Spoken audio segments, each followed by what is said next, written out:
I will not die now. I'm not in hurry. Because I have to finish so many work,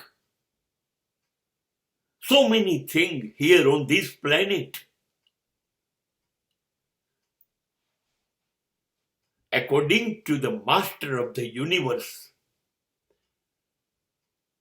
he ordered me to do all these things. Go and finish it. મરવાની ઉતાવળ નથી હવે. હમણાં નહીં મરવું એ.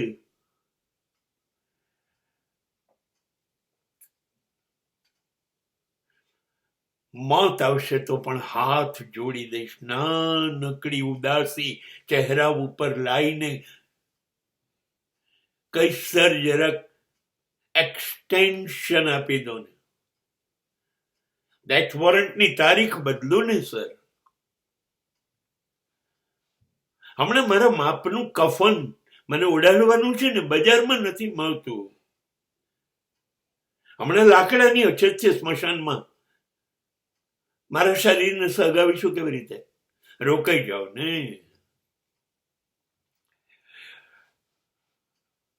તમે કહો તો વાત કરાવો ઉપર. ઈશ્વરે મને મોકલ્યો છે. એ મૃત્યુના દેવતા, વાત તો સમજો. એને મને કહ્યું તું આટલું કામ તારે કરવાનું છે તો તને મોકલું. એ કામ કરવાનું બાકી છે. એને કહ્યું છે એટલું કામ કરી લઉં, પછી કોઈ બહાના નહીં. પછી હું તમને નહીં કહું કે રોકાઈ જાઓ એવું. ના ના, તરત જ તમારી આંગળી પકડીને કહી દઈશ, ચાલો, આઈ એમ રેડી, લેટ અસ ગો. પણ થોડા કામ એને સોંપ્યા છે.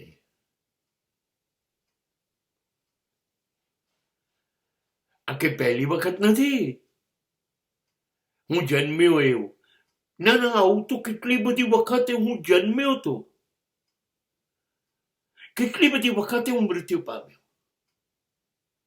કેટલી બધી વખત શરીર મળ્યું અને દર વખતે એને બાળવું પડ્યું.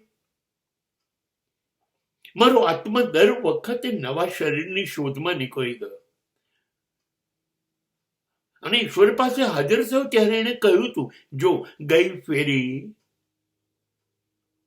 તને જે કર્મો કરવાનું કહ્યું હતું તે કર્યા નથી, જા એ કરીને આવો. એ કર્મો કરવાના મારે બાકી છે. મારે હજી નિર્દોષ બનવાનું છે. હજી મારે સત્ય, નીતિ, ન્યાય અને ધર્મનું આચરણ કરવાનું બાકી છે. હજી મારે નિસ્વાર્થ બનવાનું છે. હજી મારે ઈશ્વર જેવા બની અને ઈશ્વર પાસે જવાનું છે. એમને કેવી રીતે આ બીજું?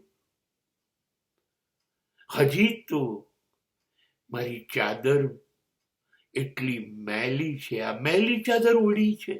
કેવી રીતે આવું? એને તો અપવિત્ર શરીર આપ્યું હતું, એને મેં અપવિત્ર કરી કાઢ્યું. જરા ધોઈ નાખું ને, થોડાક સારા કર્મો કરી લઉં, ચાદર ઉપરના ડાઘ ઓછા થઈ જાય. અને પછી એને આપી હતી એવી ચાદર બનાવીને પાછો આવું.